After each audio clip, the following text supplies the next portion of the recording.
Assalamualaikum warahmatullahi wabarakatuh. Perkenalkan, saya Desta Wisnuwardika dengan NIM 213304032 dari kelas TKK 1B.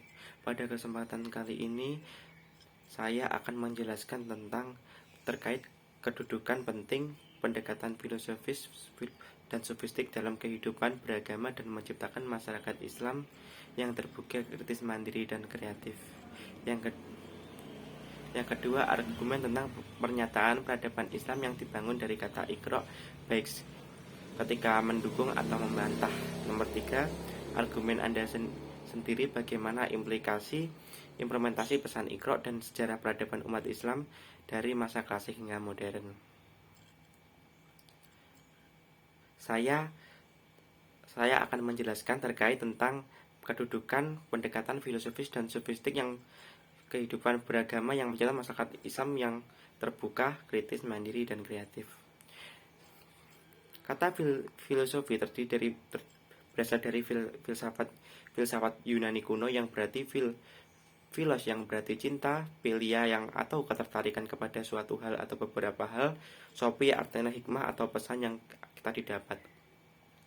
Dalam arti filsafat yang diartikan sebagai mencintai suatu kebenaran atau mencintai suatu kebijaksanaan, di mana filsafat dalam agama digunakan untuk menggali suatu hal yang lebih dalam, di mana akal kecerdasan bisa digunakan untuk menggali sesuatu yang sangat dalam, terutama dengan agama, sesuatu yang mengenai Tuhan. Dalam arti sesuatu yang mengenai Tuhan, seseorang bisa memiliki pemandangan Tuhan yang luas, di mana filsafat tersebut dapat menjadikan manusia tidak dangkal dan berpikir secara luas dan berpikir secara rasional. Dalam peradaban umat Islam, banyak sekali tokoh-tokoh dalam filsafat yang menjadikan Islam sebagai peradaban yang modern, terutama dari kalangan tasawuf atau yang dikenal dengan kalangan sufi. Kalangan sufi atau yang disebut dengan dari kata sauf yang berarti menahan, artinya menahan diri dari segala hawa nafsu, di mana penjernihan hati sangat perlu dalam seseorang beragama, karena Tuhan berada di dalam seseorang yang memiliki kebersihan ataupun kejernihan hati. Dalam tasawuf sendiri memiliki 4 tahap. Yang pertama, tahap syariat, di mana seseorang menaati perintah-perintah sesuai dengan syariat, bagaimana seorang berlaku dalam aturan agama. Yang kedua ialah tahap tarekat, di mana seseorang tersebut berada dalam masa pembersihan hati atau yang disebut dengan salik. Atau yang disebut salik adalah seseorang yang menempuh perjalanan kerohanian. Yang ketiga disebut dengan hakikat, seseorang yang sudah menemukan kebenaran dalam dirinya, kebenaran hakiki tentang Tuhan. Dan yang keempat ialah makrifat, di mana dia benar-benar manusia yang mengenal Tuhan. Tidak hanya dalam argumen yang secara akal, tetapi dia juga mengenal Tuhan secara ruh. Bagaimana kaitan sufi dengan perkembangan peradaban Islam? Sufistik juga mengantarkan peradaban pengetahuan Islam kepada peradaban yang mandiri, di mana peradaban tersebut ilmu pengetahuan bisa menjadi ilmu pengetahuan yang berguna bagi banyak orang. Ilmu pengetahuan tidak digunakan sebagai hal yang buruk atau hal yang jahat, karena ilmu pengetahuan yang tinggi juga dibarengi dengan kebersihan hati, akhirnya menjadi kemaslahatan bersama bagi umat manusia. Dalam ajaran tasawuf juga mengajarkan seseorang itu berpikir secara terbuka dan tidak merendahkan orang lain, di mana banyak juga Islam akhirnya bisa mengambil intisari dari orang-orang yang bisa digunakan dalam rujukan-rujukan dalam berbagai macam ilmu pengetahuan. Yang kedua ialah argumen dengan kata Iqra, baik ketika mendukung atau saya membantah. Menurut saya, argumen Islam berasal dari kata Iqra memang benar, tetapi di zaman dahulu atau di zaman para sahabat, apakah sudah ditemukan tulisan? Bahkan huruf Arab sendiri belum memiliki harokat, bahkan belum memiliki titik. Dalam para sahabat sendiri belajar dari Rasulullah, belajar secara langsung, belajar dari mendengar apa yang disabdakan Rasulullah, melihat apa yang diperintahkan, melihat apa yang dilakukan oleh Rasulullah dan lain sebagainya. Maka membaca juga memang merupakan pintu ilmu pengetahuan, tetapi tidak semua aspek pengetahuan berasal dari kata membaca. Kita bisa melihat sesuatu dan kita melakukan seperti para sahabat, melihat Rasulullah dan akhirnya mencontoh Rasulullah. Sahabat bisa mendengarkan apa yang disabdakan dengan Rasulullah, akhirnya bisa melaksanakan apa yang Rasulullah perintahkan.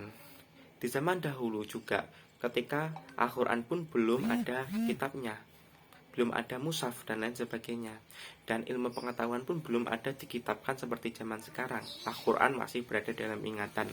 Apakah di dalam pernyataan ini, apakah kita membantah Iqra sebagai pembuka dalam peradaban umat modern? Iya, benar, memang Iqra bisa digunakan sebagai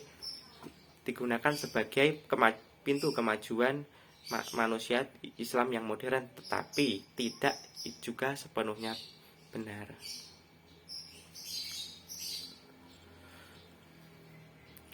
Yang ketiga, argumen saya sendiri bagaimana implikasi atau implementasi pesan Iqra dalam sejarah peradaban umat manusia dari klasik hingga modern.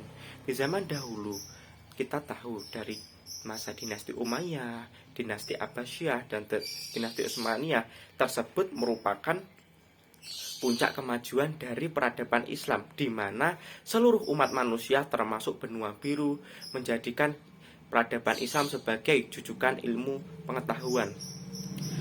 Banyak juga universitas-universitas seperti lahirnya Fatimah Al-Fihri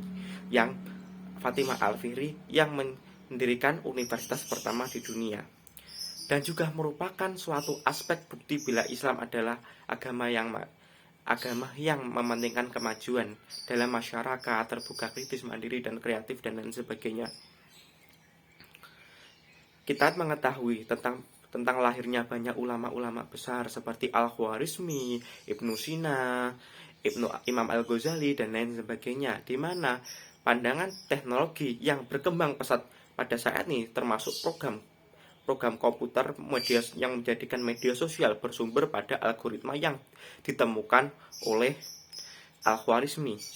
Bahkan para penemu dunia banyak sekali yang mengidolakan beliau. Ini merupakan bila Islam adalah agama yang mengajukan ilmu pengetahuan, dan di mana orang Islam sangat dituntut menjadi pemikiran rasional. Tidak hanya dalam bidang tersebut, tetapi Islam juga maju dalam bidang pengobatan seperti Ibnu Sina, yang dimana atau yang orang Barat menyebutnya dengan kata Avicenna, di mana sampai sekarang kitab dari beliau digunakan sebagai rujukan para dokter-dokter dunia. Dan masih banyak lagi. Tetapi kemunduran Islam itu terjadi, di mana terjadi kemunduran karena runtuhnya dinasti Umayyah, dan runtuhnya dinasti Turki Utsmani merupakan awal dari peradaban Islam yang menjadi mundur. Islam bukan agama yang sempit. Dalam Islam kita juga boleh belajar dari orang-orang yang non-muslim, di mana di zaman dahulu Islam sangat terbuka, berbagi ilmu pengetahuan dari orang-orang non-muslim. Mereka di mana mengaplikasikannya sesuai dengan kebaikan dan kemaslahatan kemajuan dalam zaman tersebut.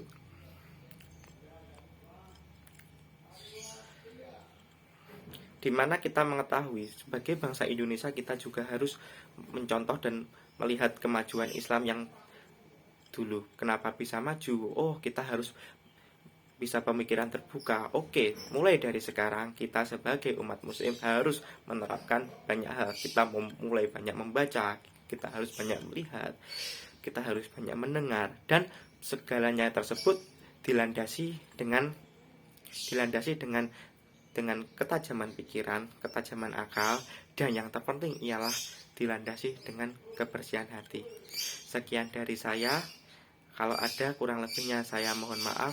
Wassalamualaikum warahmatullahi wabarakatuh.